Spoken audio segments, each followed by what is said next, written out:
Hey, friends, I'm Dr. Molly, and this is a podcast for people who love their pets, like to laugh, and realize that life is hard, but dogs and cats help. I love veterinary medicine. I'm probably already obsessed with your pet, and I want you to know more about both of those things. So, welcome to the Dr. Molly Says podcast. I'm excited to be on that. And you're also here with Questions with Crocker. I'm Dr. Crocker, an emergency veterinarian. And I guess I kind of have a guest co host today that is not my husband like it normally is. Instead, it's my bestie, my friend, small animal veterinarian, Dr. Molly, social media influencer. Love her. And we are excited to be here and talk about some really exciting, interesting things. Yes, and we're not calling this an interview because we're just chatting. We're talking. Chatting. Yes. So if you're listening to the Dr. Molly Says podcast, let me introduce you to my friend, Dr. Tannetje Crocker. She is a private small animal practice owner, and she also is an emergency veterinarian who works with Veterinary Emergency Group. And we're going to dive into all of that. So why don't we start there? Because I want you to tell everybody more about those two very different, very cool things that you do. Tell us about your practice. I'll give you like 3 minutes. Tell me about your practice. I already know, Okay. but tell Okay. everybody. And then tell us about how much you work at what you do there. Okay. Awesome. I've been a veterinarian for 16 years and I started out in equine, which I think will pertain to the conversation we're going to have. Lots of experiences, but now, yes, I own a general practice. I've owned it for a little over 3 years. I bought an existing practice from an older veterinarian and grew it from 1 to 3 doctors. And then we might add a fourth soon. So I'm excited. And I also was working for Veterinary Emergency Group and working emergency shifts. I do some speaking, training, traveling. And so they also allow me to do that. And basically, my life is chaos. I don't really know what it's like to have a regular schedule, but it is amazing because I've made it what I want to do when I want to do it. I love working emergency. I love surgeries. I love saving pets. I love helping owners at their worst time. But I also really like having a older practice that we try really hard to keep prices affordable, reasonable, and really help like the pets in the community. So it is weird because I kind of have my foot in like the private world and a little bit bigger corporate type world. So hopefully I can speak to some of these things that we're going to talk about because I really do see the business side of it and being on the front lines and what that looks like. Did I do Yeah, okay? Was that okay? perfect. I'm so excited. I was like, I want to talk about this, but I don't want to talk about it alone. Mhm. And we've been talking about it, and we both want to talk about it more. And I'm like, Tanasia's the perfect person because she literally has something to do with all of this. And I have a lot to say. So, You both have a lot to say. And I also started in equine medicine and I did my internship at a surgical equine practice. So I saw like top tier, Mhm. gold standard, expensive equine medicine too. So we're going to get into why that is important. So again, this is not an interview. We're having a chat, but I'm going to sort of introduce what we're talking about and explain why we're talking about it. And then we are both talkers and we love each other. And so I have a list to try to keep us on Yeah, we track. get it. And we have ADD. So, like, let's try Yeah. to stay focused. Okay. Recipe for disaster. Yeah. So, what we want to talk about today, there are several things, but really it's because there's just sort of this kerfuffle, this conversation going on social media right now, which we're both very active on, about emergency veterinary medicine. That's part of what the conversation is. It's kind of devolved into other things. But there is an influencer, a creator who has a lot of animals. And she was recently at actually my local veterinary emergency clinic. It was not a veg. And she had a bulldog who got out and got hit by a car. It's very, very terrible and tragic. And they found the dog alive, thankfully, rushed the dog to the ER. And the dog was seen at the ER immediately, was treated over several days. 2 days. Yeah. And oxygen. Yeah. Yeah, 2 days in oxygen. This was a very critical dog. We're gonna talk about some of these details because I think it's important with Mhm. what happened in the ER, which you know. And so my understanding is, make sure I have this right. So the dog was in the ER for 3 days, it sounds like, got to go home, but then went into respiratory distress again at home and then was rehospitalized or retreated for a day or two.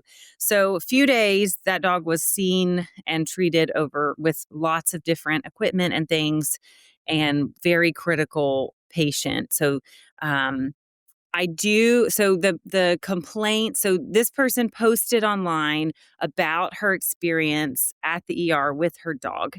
And she did say, it was like a YouTube podcast video. She did say that the vets and the techs that took care of her dog were great. But then she went on to talk a lot about the cost of that care and how she didn't feel like what she paid, which I think was a total of around Mhm. $15,000, was worth what she got. Uh-huh. And then something you and I both immediately like, oh, noted was that she said, I have a horse. She has lots of horses who recently had an injury and was treated, and it was so much less expensive. And so I don't understand why it costs so differently. So I'm going to shut up in just a second because I want Tanaja to talk about all these things. So we're not really here to talk about that creator or that specific experience, but I think it highlights a lot of different points of misunderstanding when it comes to Mhm. pets and the cost of especially ER and specialty care. Another thing that was really one of the bigger complaints that her followers talked about a lot was that she had to pay a deposit. I think she's calling it a down payment, before she could see her dog, is Mhm. what I'm not exactly sure if that's exactly how she said it, but it's what is being perpetuated in the comments. Right. People have used the words, they held her dog hostage, and said she couldn't see her dog until she paid. And so that's another point of ER medicine, point of pain, tension, whatever, that I really want you to talk about. So we're going to just talk about all of ER stuff first, and Mhm. then we'll kind of go through some of the bigger picture things that are involved here. So Yeah. do you walk us through like what that looks like when someone comes to the ER with a true emergency like that? Yeah, and I am excited about this because I think, I did make a video that was a little sassy, and kind of maybe calling her out a little bit for the wildness of kind of thank you for saving my dog, but then a lot of things that made it seem like maybe she wasn't as thankful. And then the ending with basically what I paid, I didn't get the value for it, which is her dog still being alive. But, that was kind of the thing I think that triggered me. And I made a video and it triggered a lot of people. But in the comments, I really saw the need to still talk about why is emergency care as expensive it is, why is small animal versus equine care such a difference. And I think, coming from the equine world, I get it. But I do want to make a couple points just right off the bat. $15,000 is a lot of money. Absolutely. I don't know that I could just easily spend that amount of money quickly on my dog. The other thing I will say is if you tell me a hit by car is coming in as an emergency vet, I'm going to be really worried and we're going to assemble the troops because we know it could be the most horrific thing that we're going to see in a shift. Or it could be a dog that walks in and is just huffing a little bit, right? The extremes are just crazy with that. If you tell me it's a hit by car bulldog, we are going to have sirens going off. I mean, my team is going to be even more anxious about what's coming in and more concerned, because, in general, that breed does not do well if it is not breathing well. So I think that's another thing coming from the ER perspective of realizing how horrible these traumas can be for the owner, for the pet, and for us, and then also the breed. It does take it to a level that I think people just don't understand.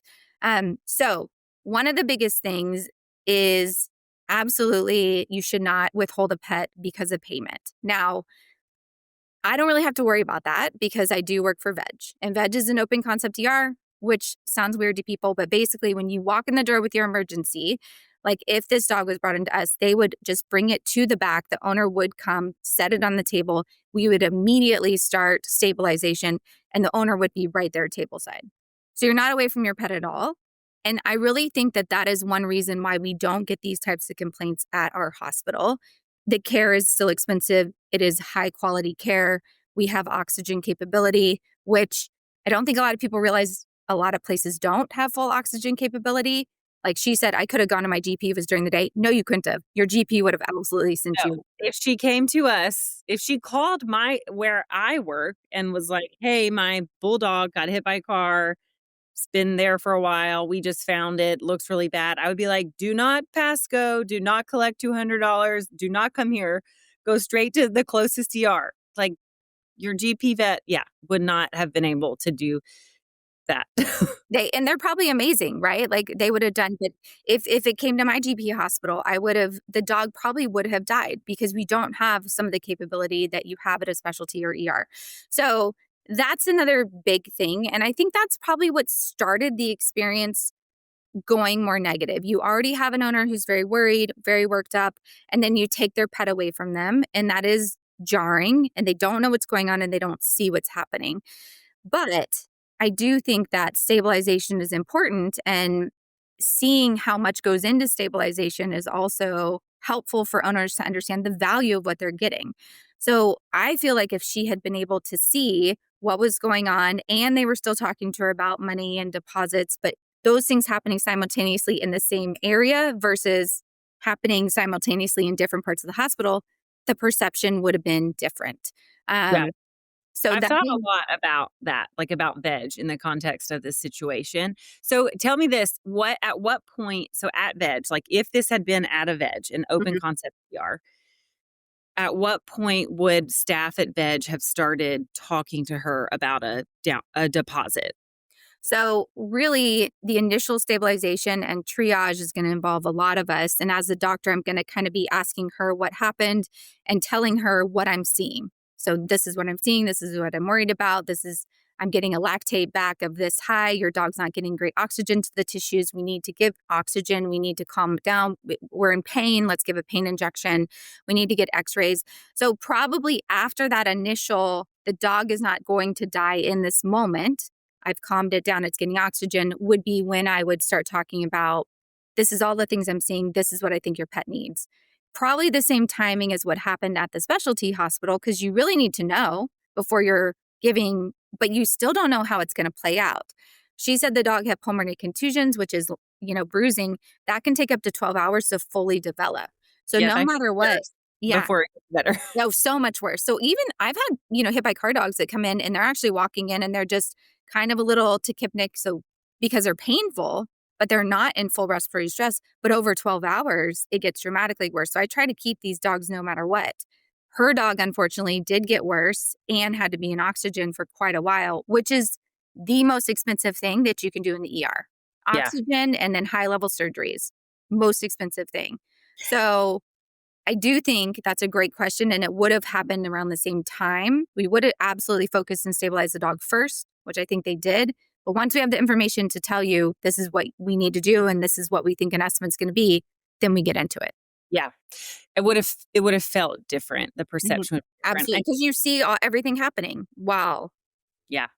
I do think this is a really important part of her experience to clarify because like I said, this is an ER that's where I live and practice and send patients all the time. And so I do want to kind of walk through what I think actually happened there. I mean, I was not there. So I wasn't there. Neither of But us were. We were we were not. not there.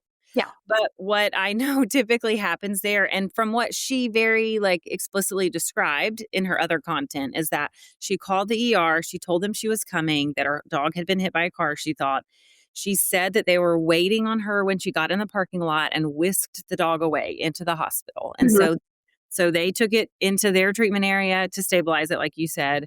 And then I'm sure they then sort of like escorted her to the waiting area to like a reception desk to talk with the CSR to get all of her information in, the dog's information in, to relay what they needed to the doctor.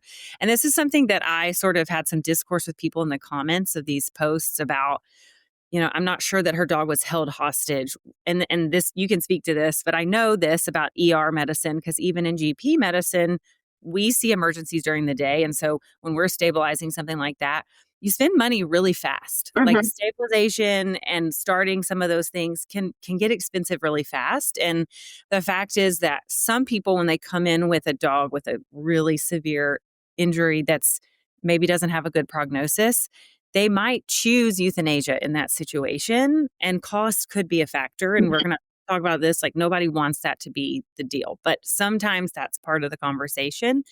And so, to me, it's almost more kind to say, hey, we're trying to stabilize your dog. The prognosis is really, really poor. The chance of us saving your dog is really low. And even if we can, you're going to spend, in her case, $15,000.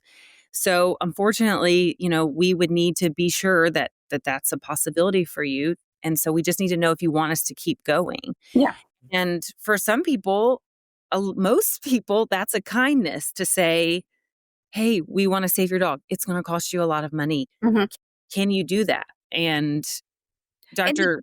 the timing's never good. Like, it's No. I tell people all the time, like, we have to talk about this, and I hate that we have to talk about this right now. Do we want people to have to make decisions about their pets based on finances? Absolutely not. But until, we're getting subsidized like human medicine to do everything and still get paid, it has to be a part of the conversation. Yeah. And I have a lot of human friend doctors, and they say, they can't imagine all the decisions and all the things they have to do, and then on top of that, having to put a monetary value on a pet's life, it is a level of emotional difficulty and turmoil and mental anguish that I don't think people realize we do experience in this profession. And if I could just do everything for free, I would. But I cannot keep the doors open, have the equipment that we need to save a pet at that level, and pay the team well for being there in the middle of the night and not charge anything. Like, it's the reality of veterinary medicine. Now you can say it's really expensive, and it is. $5,000 a day is a lot of money to save a pet. But it is where we're at. And I don't think people realize how hard we try to balance what things cost pet owners, but being able to take care of our team and our business. Like, Yeah. it is the hardest thing that I do as a veterinarian and practice owner. And Yeah. I struggle with it all the time, um, because I want to save all the pets. So the other thing is, in Texas specifically, there's a law. There's a law that we have to say, this is how much this is going to cost you, and you have to approve it. Right. And we kind of do that, when we can, but I will get in trouble if I run up a big bill and then expect an owner to pay it, and I was not transparent about that. And I hate that. I absolutely hate having these conversations and telling somebody, I can do a lot for your pet. This is what it's going to cost, and having to make a decision based off that. So I want to make sure pet owners are aware of that. It is not something we enjoy. It's not something that, you know, is a fun part of our job, but it is a part of our job. And we try to do it as kind as we can. And, And but like you said, it has to be a part of our it job. has to. It has to. And I would say for me, and I plan and have all the hopes and dreams to be a practice owner, but I'm not one yet. And so I just know for me, just as an associate veterinarian, there's a lot of that's my biggest emotional burden, I would say, as a veterinarian, is having to like navigate all of that in the context of money. Mhm. So I just can't even imagine. And like one day I will experience what you experience of just compounding that with being the actual owner of the practice. And there's a lot, those comment sections, there's a lot of villainizing of the people that own practices, both Yeah. corporate and private.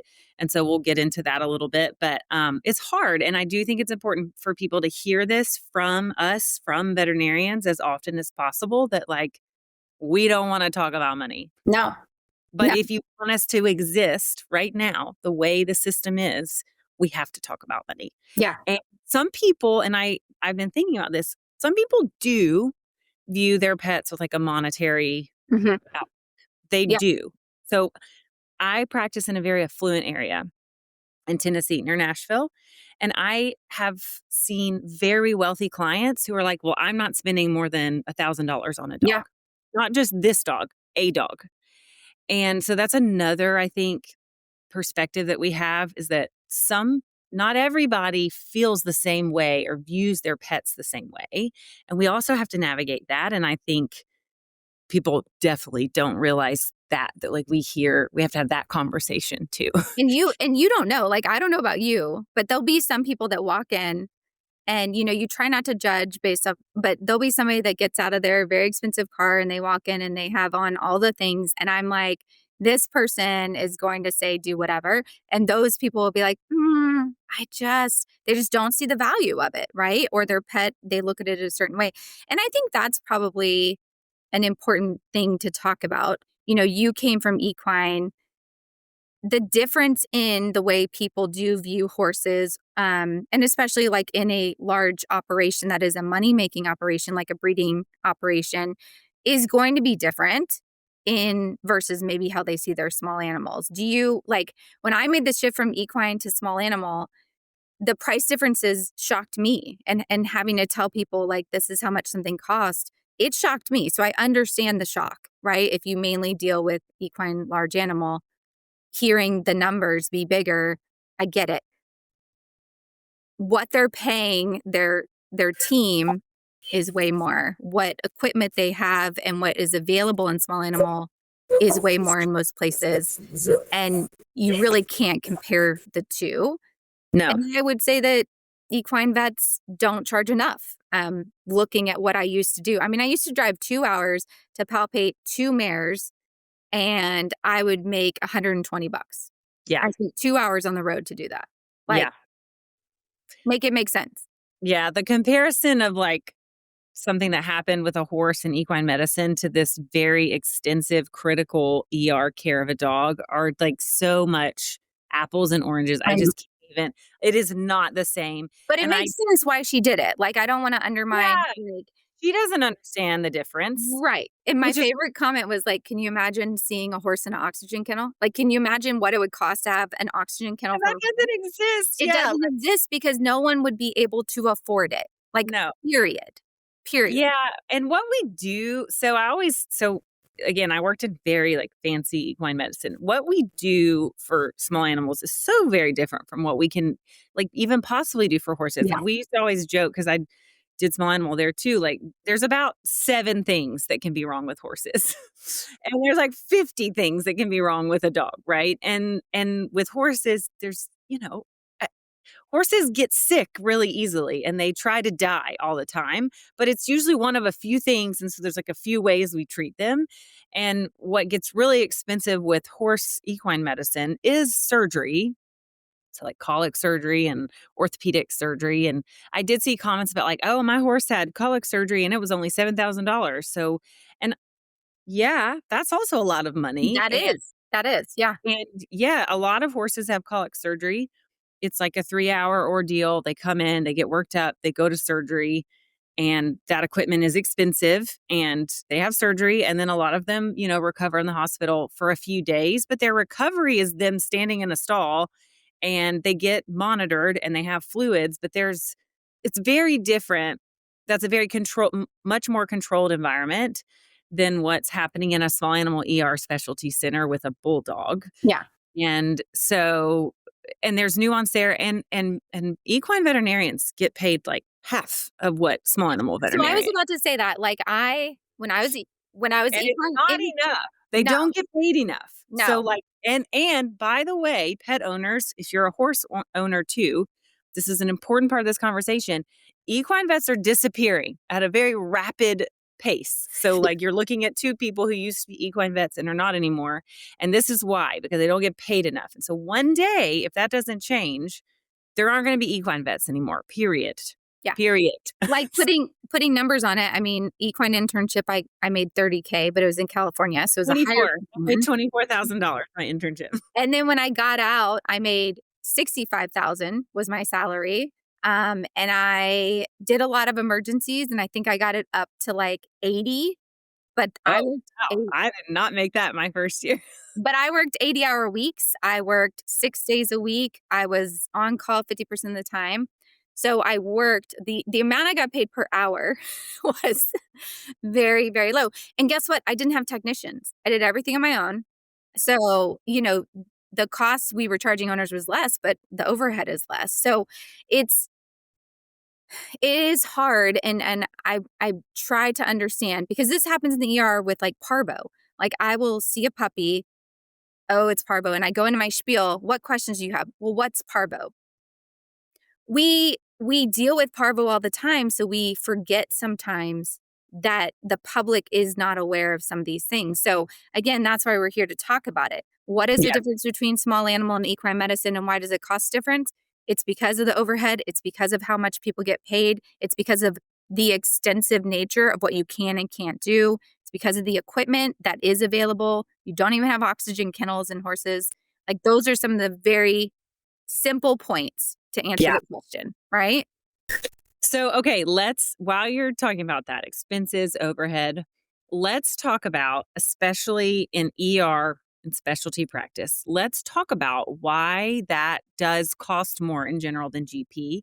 And another, because I want you to go with this, but before we talk about this, something else that I saw a lot in the comments is that pet owners were talking about, you know, vet medicine is too expensive across Mhm. the board.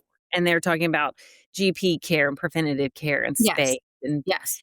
something that I think is really important to remember is that ER and specialty veterinary medicine is very different from GP medicine in a lot of ways.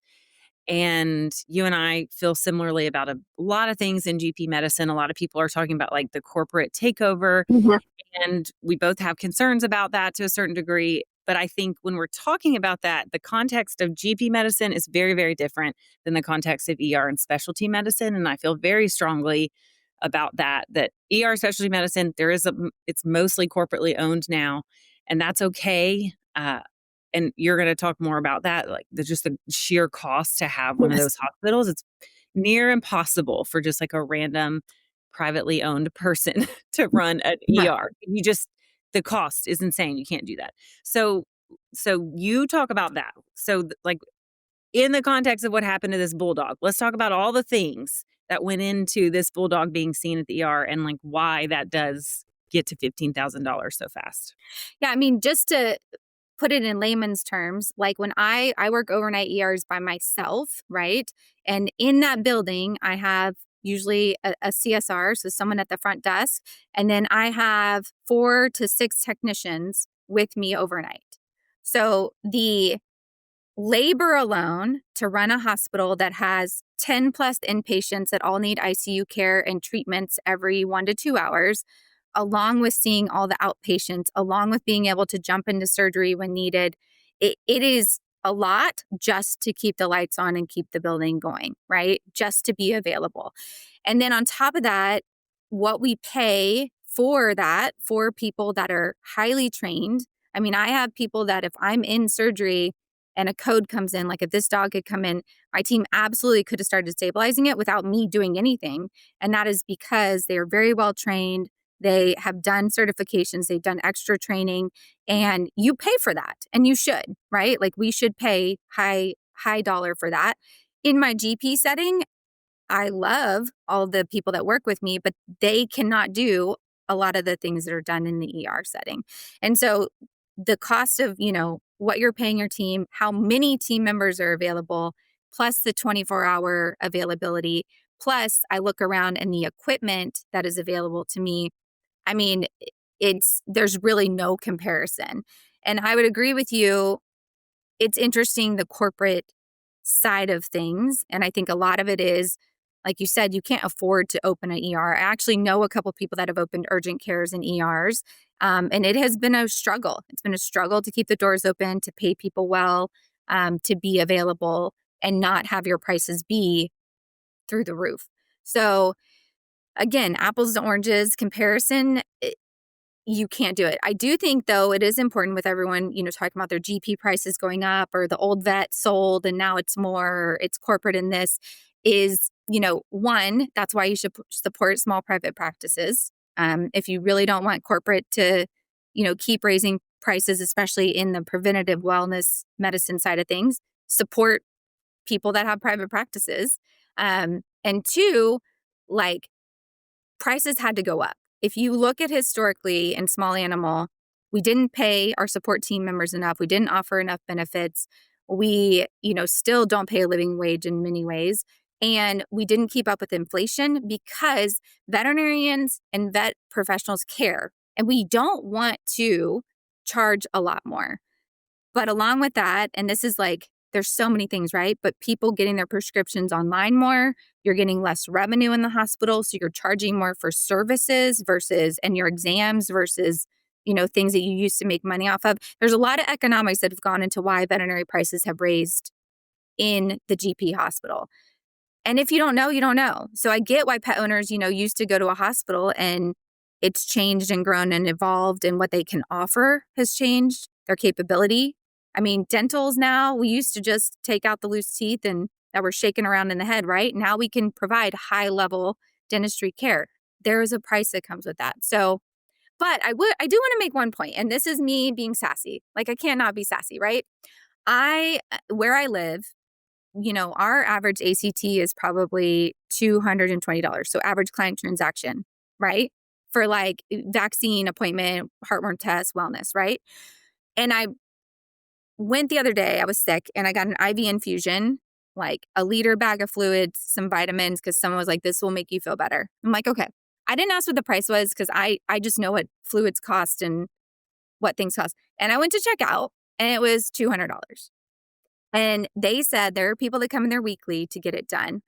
And I'm like, it is so hard to work in this industry because I look at the people that truly can't afford the care, right? And I want to help them. But then I look at the people that are spending $200 a week on their coffee and their IV infusions and just don't see the value in that yearly visit to the vet for vaccines and heartworm.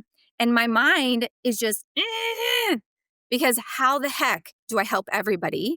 And how do I get them to see the value of what we're trying to recommend? Well, it's like the creator that we mentioned, $15,000. So she said, I don't think it was worth $15,000. And like her life is on display on her page. And I just thinking about like all the things she spends at least $15,000 on in her Yes.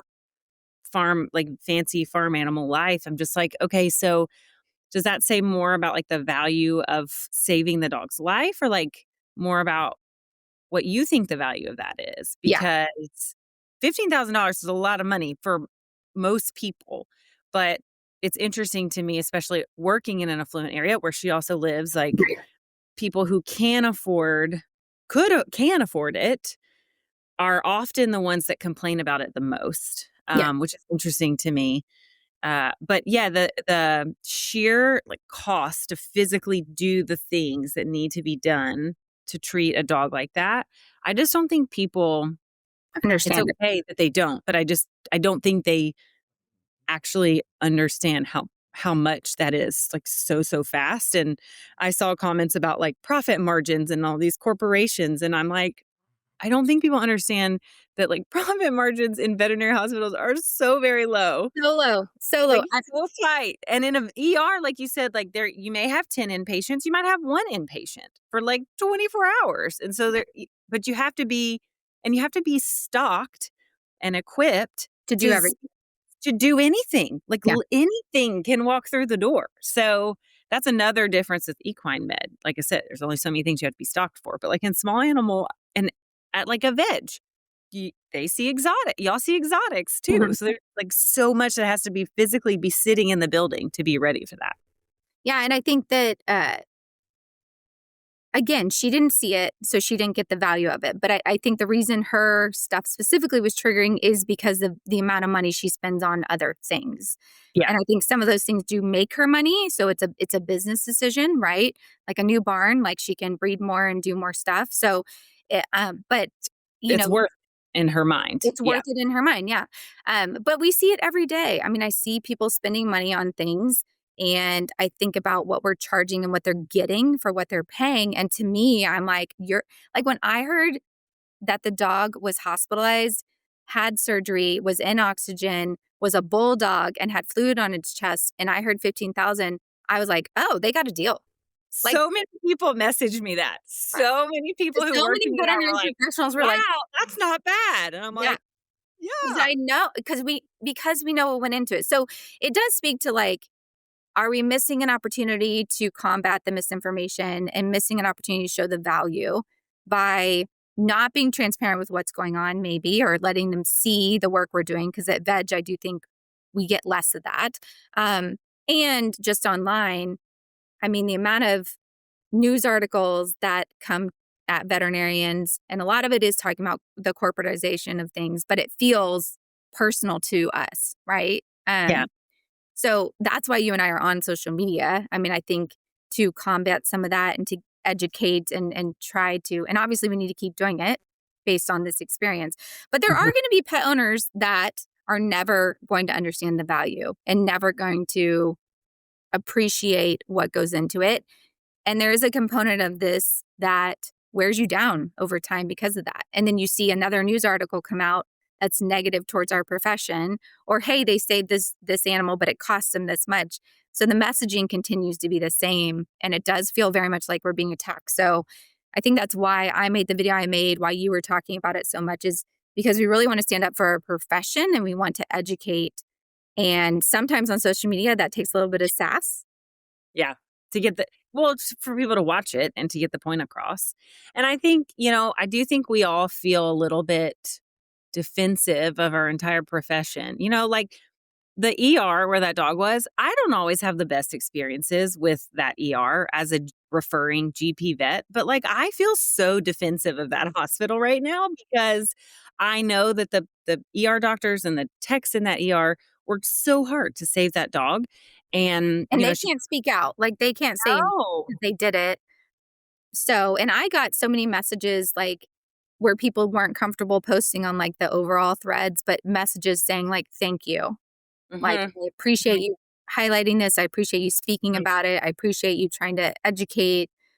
Like, there's a lot more people in our profession that appreciated it versus pet owners that were like, "This is rage bait, clicky, whatever," you know? Yeah. Um, Well, yeah, because like, the insinuation that a veterinary hospital held someone's dog hostage and were like, "You cannot see your dog until you pay us money," like, that's a serious insinuation, and I understand that maybe there's a perception of, I think it felt that way. I think it's possible that it felt that way, Yeah, and, and like that's valid, right? Like, I don't want to invalidate or other pet owners saying like, "Well, I did that's exactly what happened to me too." I don't wanna 'cause invalidate. that did happen. A lot of people commented like, "Oh, same thing happened to me." Yeah. And it's like, from our perspective, it's like, "Oh, that's not what happened to you," but, like, we should also listen, like, as much as we want people that feel that way to listen to what we're explaining, we should also listen and learn that communication, which is I say this all the time, is the most important part of being a veterinarian is communication. And if even if vet med's listening to this, if you don't work in an open concept ER, you can still communicate in such a way that like, "Hey, they're working so hard to get your dog Yeah, stabilized, and we don't wanna have to talk about money right now, but the reason we go through this with you at this point in this process is because we need to know how far you want us to go," or yeah, whatever. yeah. And And, I don't know about you, but a lot of people are like, "Well, but why do you have to get the deposit up front? I pay afterwards." And y'all, the amount of people that will tell me, "Do everything." Like, yeah, "Save my dog, do everything," and I will start doing everything and saving the dog, and then, ultimately we can't, or we get to the point where we're like, "Okay, we're stable, let's hospitalize," and I'm like, "This is the estimate," and they say, "I have no money." Like, because clearly people don't always know what do everything costs. yeah. No, but, like, these are people that legitimately are like, "I have $0." And I'm like, Yeah. "But you just told me to do everything, and I kind of gave you verbal quotes." Like, they'll lie to us. And Mhm. I get it, they're scared, they want their pet saved, but then that makes us a lot more like, "Okay, we need to make sure that we cross our T's and dot our I's." Like, we need to make sure we go over this estimate, they see it, they, sign it, they give the deposit because so many people have lied and not paid. And so then you just get, I don't know, like I get worried about it and that we're going to do all this work and not Well, get paid. and this brings up an important point, and Dr. Emily King talked about this a little bit in the video she made about it. So, okay, reality is a lot of people can't do $15,000, right? Mhm. But this is the reason for estimates because now this bulldog situation is different because that's a very critical situation where it's like sometimes you either have to do it all or choose euthanasia because Yeah. that dog's not going to live otherwise. But there are a lot of scenarios where a dog is sick and an ER may come up with a plan that, or a specialty hospital that does cost a lot of money. And giving that estimate to pet owners allows them to say, I cannot afford this. And like Yeah. Dr. Emily King said, if the pet owner then says, I can't afford this, is there another option? Mhm. then there and not and I will say this is a place that I think specialty medicine and vet med could improve. Yeah. They and ER in some situations, that doctor should have the ability in most situations to say, okay, that was option A that I gave you. That's like the best of the best, gold standard, like we call it. If you can't afford that, let's talk about another option Yeah. or what can you afford? And let's see what we can do within that budget. And that's another important reason for estimate so that people can see here's what this costs Yeah. and be honest and not lie and say, okay, I can't do that. What else could we do? And sometimes there isn't something else to do because, like in a bulldog that's been hit by a car, you either go all in or you just can't. Um, And but I I do think, think that brings up, don't you think that brings up an important point of like having to make financial euthanasia decisions, which, a lot of people did say, well, if she hadn't been able to pay, what would happen? Would the dog just die? Would the dog suffer? And and I would say there's maybe 5% of cases that really the decision is like you do everything or you put him to sleep. Like I could say like a parvo dog that is lateral is dying on me and needs all the things to try to live. Like we need to either humanely put them to sleep or we have to be all in a because GDVs that are it's suffering. Yeah, a GDV. Something like this could be considered it because the dog's in respiratory distress. And if you don't do something, he's going to suffocate on the fluid and bruising in the chest and die a horrible death. So, yes, it sounds bad to say the dog would have to be put to sleep if you can't afford it, but it's because it will die a horrible death and a painful death if we don't do that. But again, that's a very small percentage of cases that you actually have to make that decision. There's a lot of ways that you can do plan B, C, D, E, F, try to stabilize, try to get them to their GP in the morning, try to give them options, But there are some, yeah, where that's the decision that we're at. And it's not because we don't care as veterinarians, because we know how much it'll take to get this pet through this. And, it's funny because people will be like, well, my dog broke its leg and I didn't take it in, or I did. And then, it was going to be $6,000 to fix it. So we just took it home. And man, that dog's alive 10 years later. So your dog hung out with a broken leg for who knows how long. And, I'm yeah. glad it's still alive, but what? Yeah.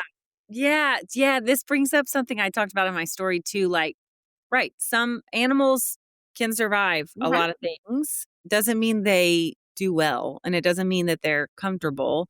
And so I think this brings up this kind of philosophical thing that I talked about of, veterinary medicine has come a long, long way. And you and I were on a podcast recently together with Dr. Gary Marshall, and we talked about James Harriet. And I keep Yes. thinking about this because you were like, "Oh, that's not real." I think you said he's a liar, No, which I said, yeah, James Harriet lied. Yeah. but but I thought about that when thinking about all of this because, we have advanced vet med so much so that there are ERs where you can take a bulldog who can't breathe in its normal life and it's in respiratory distress, has been hit by a 2,000-pound car, and it's dying. You can take it into an ER and literally save its life Yeah. in a miraculous way. Okay. It's a miracle. James Harriet would not have saved that dog. Okay. No, no. And I feel like we're in this weird time in veterinary medicine where part of our like American and like developed world culture is our pets are our children. Family. Yeah. Yeah. Some people feel that way about their pets. And so they have been really excited that we can do all these things for our pets to keep them alive and keep them comfortable. And so with that advancing of the medical care comes cost Mhm. because you cannot expect, I think people romanticize this idea of like James Harriet, all creatures great and small, like you're just small town vet. And you and I both want to preserve that to a certain degree, Yeah. but you can't have like what he wrote about and then also be able to save a dog that's been hit by a car and is that sick. Yes. So, and they cost the same thing. That's what I was going to say. I mean, You can have both, but they don't cost the same thing. no, no. And that's a fact. And if you only want to do like James Harriet style care of pets, that's fine. But you can't then go to an ER and ask them to save your dog miraculously and then then I mean, you can, but you really shouldn't then complain about the cost because it tracks. Like if you want that, and I said this in my story, I thought we wanted that. So we can't have our cake and eat it too, right? So you can't ask vet med become very, very, very, very savvy and special and miraculous, and then also ask us to keep it the same cost as it was when that dog would have automatically been put down. Yeah. Um, Or it would have suffered and died, yeah, right? Like one of the two. Because they didn't even know the extent of injuries back then because they didn't even, they weren't able to image and do x-rays. And yeah, so yeah, I mean, it makes sense because I would say from the time I wanted to be a veterinarian to now, the advancement medically is insane. And even the specialist that you have and the training that you have for regular veterinarians that are doing emergency work, like the things that I do, I don't think I imagined I would be able to do in vet med. The hardest part though is I don't know which type of owner I'm dealing with without just talking to them about the case and money. So I yeah, think some people see it as like I'm trying to take money from them and they don't see the value. But how do I know which owners do and which owners don't? And which yeah, owners are, being honest about it. And that's the hard part. And probably my assumption would be, in talking to her, she's like, okay, okay, okay, and signs things and does things. And then at the end, when you look back, you're like, wait a second, what happened? And it was just the emotions and all the things. But I guarantee you they talked to her about how expensive it could be, kept her updated along the way financially. It's just that ending number was what really got her. And it's yeah, $5,000 a day to save an animal that would not have been saved in the past and could not have been saved at her GP. I fully believe that. And that's, I think, why we were frustrated about it. Like, yeah. and I don't know. I don't know. So somebody commented, "You should have gone to your country vet."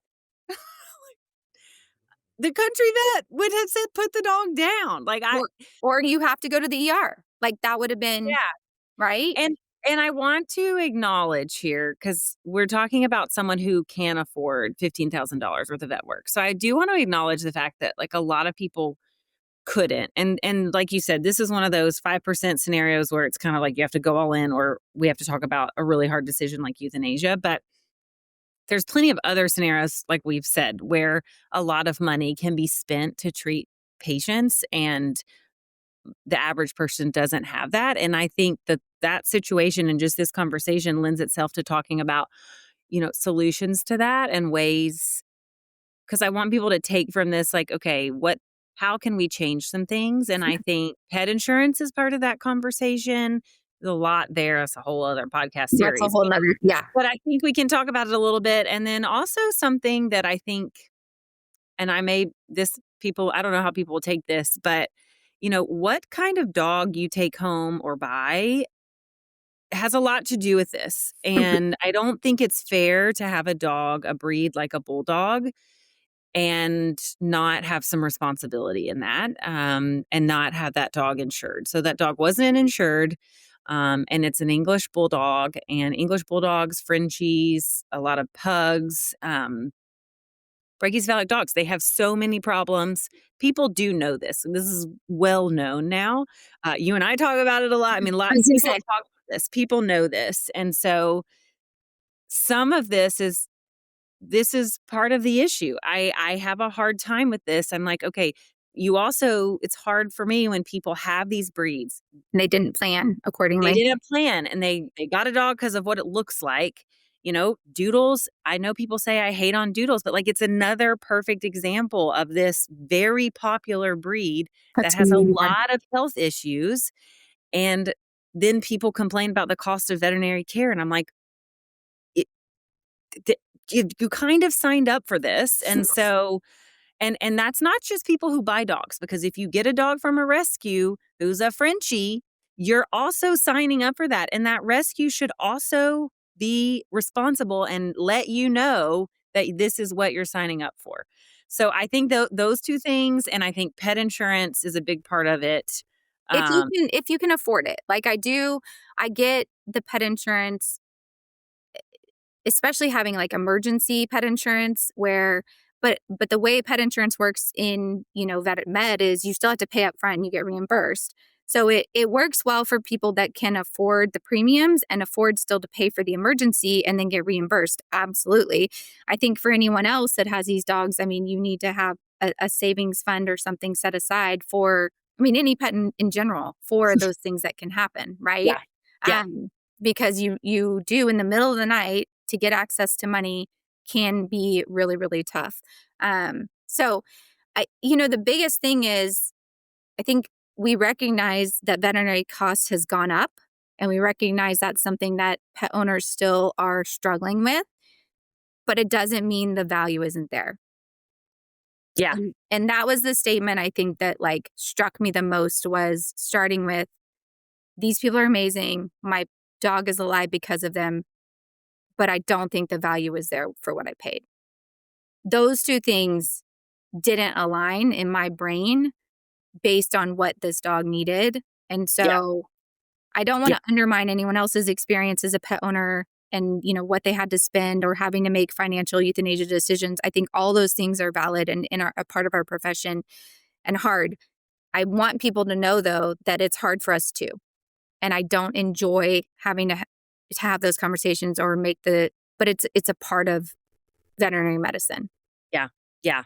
Yeah. I always tell people, pet insurance, I do think what I think it's best for is these kind of situations. And Mhm. so I do encourage people ask me about it to get low premium, higher deductible plans Mhm. for hit by car, Emergent situation. whatever situations. And the other thing people should know is you can often get care credit at these ERs. And Mhm. so you can apply and use care credit to pay and then get reimbursed from your insurance company before you actually have to pay care credit back. So that's another solution for some people because pet insurance needs to probably stay a reimbursement system. I actually feel very strongly about that Yes, because please. Yes, do please. not someone commented like vet meds need to be like human med. No, it does not. No, That no. is not going well. So, no, we need to figure it out ourselves. But pet insurance should stay reimbursement. That is better. But you're right.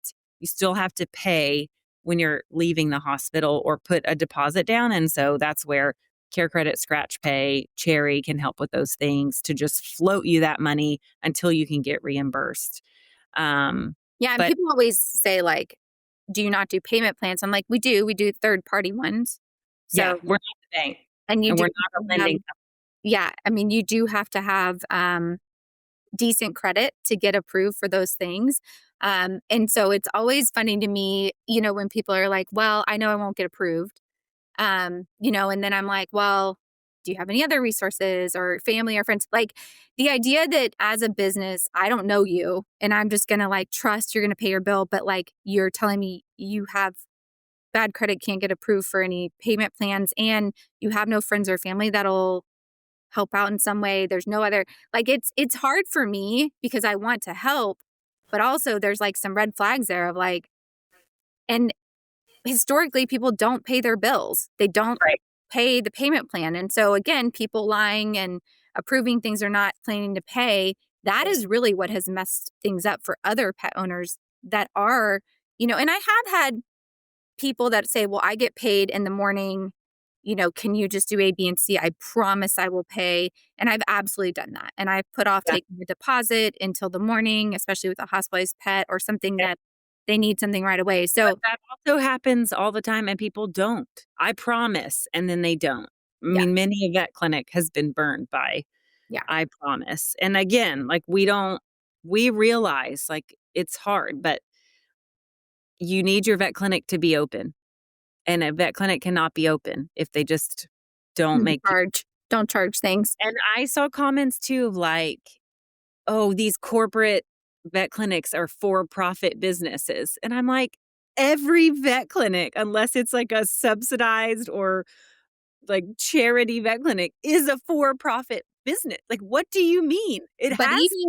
even nonprofits, they get grants and they get money from the government and they're Yeah, subsidized. And a lot of people on those boards are making good salaries, and a lot of those yeah, directors are making good salaries. So, no one is essentially working for free, and they shouldn't be, right? Like, pet Well, they owners cannot. hopefully aren't working for free, and until vet school is free and it's free to own a business, it's just not realistic to be like, you should only charge me $100 for this emergency.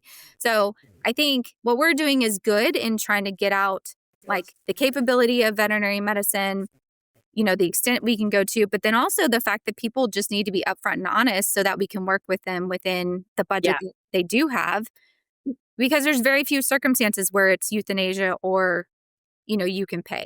yeah, That is minimal. yeah.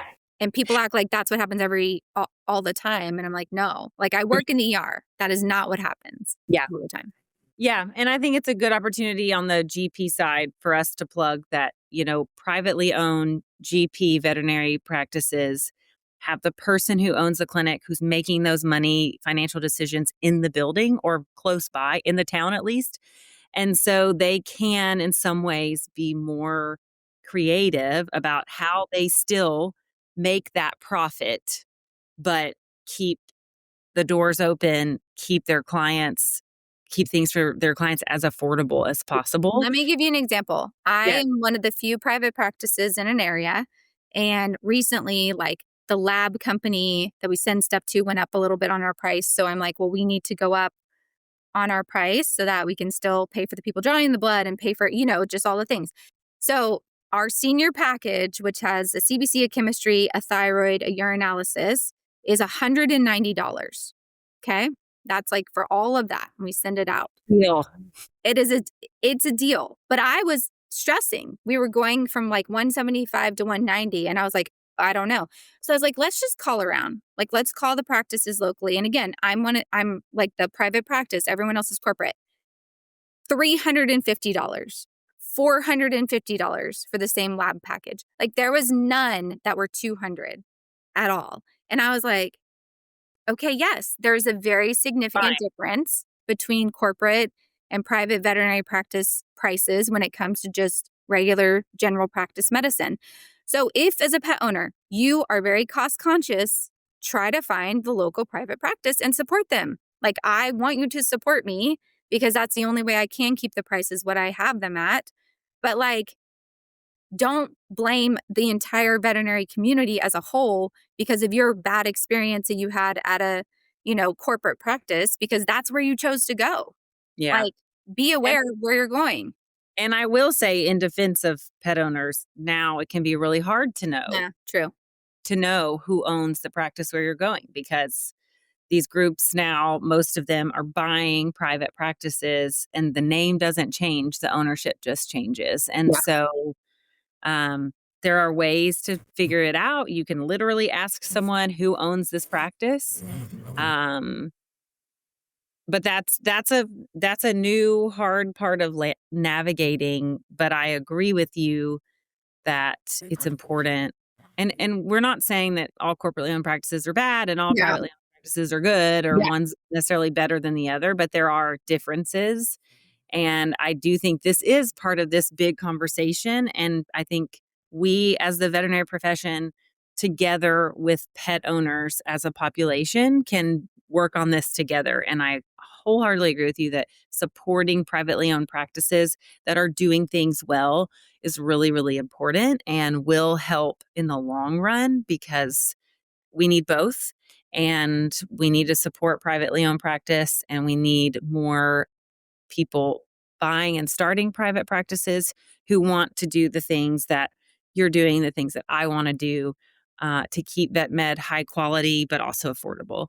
Yeah. Um, And accessible. That's, I mean, really what we want. So I yeah, I think that we'll keep talking about it. And if people want to follow us on social media at yeah, dr.tannetje.crocker, and at Dr. Molly's, I think that we need to keep obviously educating based on the response to the videos and to other things. And we need to keep trying to do the best we can, but also people need to ultimately realize we're human beings. We care a lot. We literally give so much to this profession. And that's why things like that were so hurtful. yeah, yeah. And hopefully this helps people understand what's happening in an ER in that situation a little bit better. But you can send questions if you want, specific questions. And yes, make sure to follow us, Dr. Molly Says Pod and Questions with Crocker and Dr. Molly Says and what's your handle? Tannetje Crocker? Dr.Tannetje.Crocker. Yeah, But right. you can also watch us on Yes. YouTube, and you can listen to us on Spotify or Apple. Harrison gets mad if I don't say all these things. And you can leave a review if you want. Hopefully the people that want to actually learn are listening to this, not all the people that, are mad at us right now. But there are some of them, but we love you all. Yeah. Despite we'll see. and your pets mostly. So Yeah. Okay. Yes, I will see you next week on the Dr. Molly Says podcast, and she'll see us sometime soon. I'll see you when I get time to make another podcast. Thanks for having me on, Molly. I adore you. And thank you, everyone who listened with an open mind. And please let us know your thoughts.